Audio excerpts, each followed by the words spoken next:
দর্শক, এই মুহূর্তে রয়েছি এভারকেয়ার হাসপাতালের সামনে। আপনারা জানেন যে গতকালকে ইনকিলাব মঞ্চের মুখপাত্র ওসমান হাদি তিনি ঢাকা মেডিকেলে চিকিৎসা গ্রহণের পর কিন্তু এভারকেয়ার হাসপাতালে স্থানান্তর হন।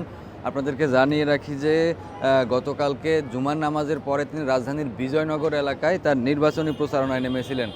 এরপরেই কিন্তু মোটরসাইকেল আরোহী দুইজন এসেই তাকে গুলি করে এবং গুলিটি তার মাথায় লাগে। এরপরে তাকে ঢাকা মেডিকেল কলেজ হাসপাতালে নেওয়া হয়। সেখানে তার প্রাথমিক চিকিৎসার পাশাপাশি কিন্তু তাকে একটি সার্জারি করা হয় এবং সার্জারির পরবর্তী কিন্তু তাকে ঢাকা মেডিকেল কলেজ কর্তৃপক্ষ সিদ্ধান্ত নেয় যে এভারকেয়ার হাসপাতালে ভর্তি করা হবে এবং একই সেই সিদ্ধান্তে কিন্তু তার যেই পরিবারের সদস্যরা রয়েছে তারাও কিন্তু সম্মতি জানিয়েছে যে তার যে উন্নত চিকিৎসা সেই উন্নত চিকিৎসা রাজধানীর এভারকেয়ার হাসপাতালেই হবে।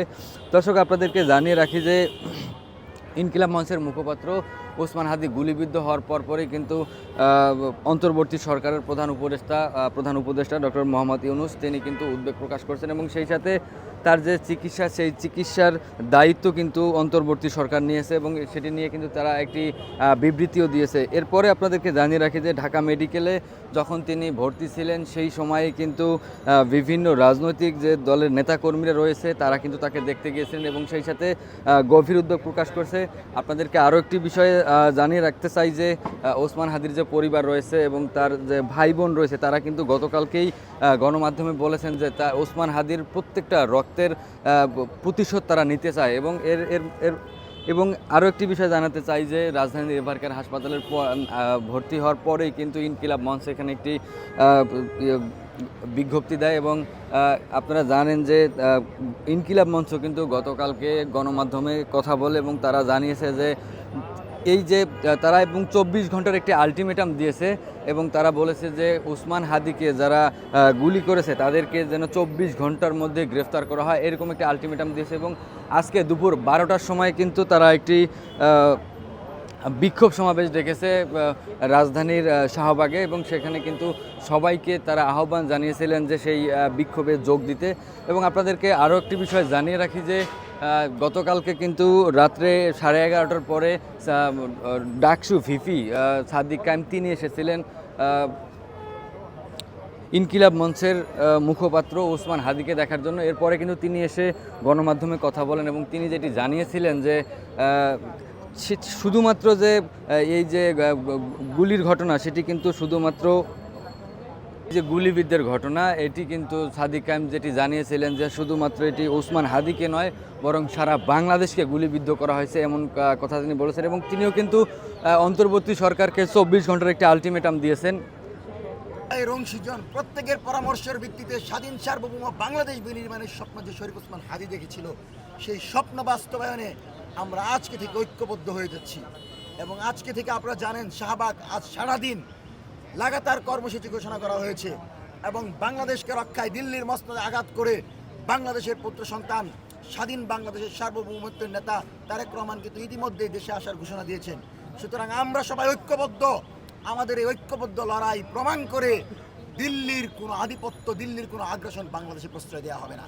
সেজন্য আমাদের জায়গা থেকে হতাশার কিছু নেই। আপনারা ভাবতে পারেন আমরা হয়তো গুলি বুলেট এই ধরনের আক্রমণ থেকে পিছনে চলে যাব। আমরা যে জীবন নিয়ে অগ্রসর হচ্ছি সেটা হচ্ছে শাহাদাতের তামান্না। সেই শাহাদাতের তামান্নাকে লালন করে যতক্ষণ পর্যন্ত না জুলাইয়ের যে আকাঙ্ক্ষা ছিল আবু সাইদ ওয়াসিম মুগদের যে ইনসাফ ভিত্তিক রাষ্ট্র বিনির্মাণের আকাঙ্ক্ষা ছিল সেটি পূরণ না হবে ততক্ষণ আমরা মাঠে থাকবো। উসমান ভাই সম্পর্কে যেহেতু ছিলাম সেজন্য বলছি যে ওনার নিজে শ্বাস নিতে পাচ্ছেন এবং রক্ত দেওয়া হচ্ছে, সেক্ষেত্রে এটা পজিটিভ। অর্থাৎ আমরা আশাবাদী যে শরীফ ওসমান হাদি ভাই আমাদের মাঝে ফিরে আসবেন এবং যে অবস্থা ছিল পূর্বে তার চেয়ে এখন অবস্থা ভালো এবং তিনি ব্লাড নিচ্ছেন এবং নিজেই শ্বাস প্রশ্বাস নিতে পারছেন, যেটা আমরা ইতিবাচকভাবে দেখছি এবং আমরা মনে করছি যে যথাযথ চিকিৎসা পেলে এবং সরকারের পৃষ্ঠপোষকতায় যদি প্রয়োজন হয় বাহিরে চিকিৎসা দেওয়ার সেটা যেন খুব দ্রুত সময়ের ভিতর করা হয় এবং এর মাধ্যমে আমরা জুলাইয়ের সেই হাদিকে ফিরে পাবো। এবং আমরা মনে করছি যে ইন্টারিম সরকারকে একটা বিষয় স্পষ্ট করতে হবে যে আপনারা কি জনগণের কাতারে দাঁড়িয়ে কথা বলবেন না কোনো প্রেসক্রিপশন, কোনো আধিপত্য, কোনো বহিরাগত শক্তির পরামর্শে কথা বলবেন। আপনি যদি জনগণের কাতারে কথা বলেন ওয়াসিম মুগদের চেতনাকে লালন করেন, তাহলে আপনি 6 ঘন্টার ভিতর সে আসামিকে গ্রেফতার করবেন। একটা রাষ্ট্রের এতগুলো নিরাপত্তা ব্যবস্থা, DGFI, NSI, police, RAB, BGB, তারপরেও কি করে প্রায় 24 ঘন্টার বেশি সময় একটি হত্যাকাণ্ড ঘটানোর চেষ্টাকারী বাহিরে থাকে? নিরাপত্তা বাহিনী কি করে? সেই জায়গা থেকে আমরা খুবই উদ্বিগ্ন, আমরা প্রতিটা নাগরিক উদ্বিগ্ন। আমার নিরাপত্তা নিয়ে শঙ্কা, আমার ভাইয়ের নিরাপত্তা নিয়ে শঙ্কা, পরিবারের নিরাপত্তা নিয়ে শঙ্কা। কারণ আমাদেরকে বলা হচ্ছে তোরা জুলাই জঙ্গি, তোরা জুলাই মাঠে নেমেছিলিস। আমরা বলে দিচ্ছি আমাদের জান যাইতে পারে, আমরা আমাদের জুলাই যেতে দিব না। এই জমিনে ইনসাফ কায়েম যতক্ষণ না হবে ততক্ষণ পর্যন্ত এই হাদিরা থাকবে। এই ওয়াসিম মুগদের চেতনাকে লালন করে জুলাই ভিত্তিক রাষ্ট্র বিনির্মাণের স্বপ্ন বাস্তবায়নের লক্ষ্যে আমরা মাঠে আছি, থাকবো। আপনাদেরকে দাওয়াত দিয়ে দিচ্ছি, 12টা থেকে শুরু করে বিকেল 4টা পর্যন্ত শাহবাগের ছাত্র জনতা অবস্থান করবে। জুলাই ঐক্য ইনকিলাব মঞ্চ এবং মঞ্চ 24 সেখানে থাকবে। আপনাদের সবাইকে দাওয়াত, এবং আপনারা মনে রাখবেন আমাদের লড়াই চলবে, আমাদের ভয়ের কিছু নেই, আমরা আমাদের লড়াই চালিয়ে যাবো। ইনকিলাব জিন্দাবাদ, মুজিববাদ।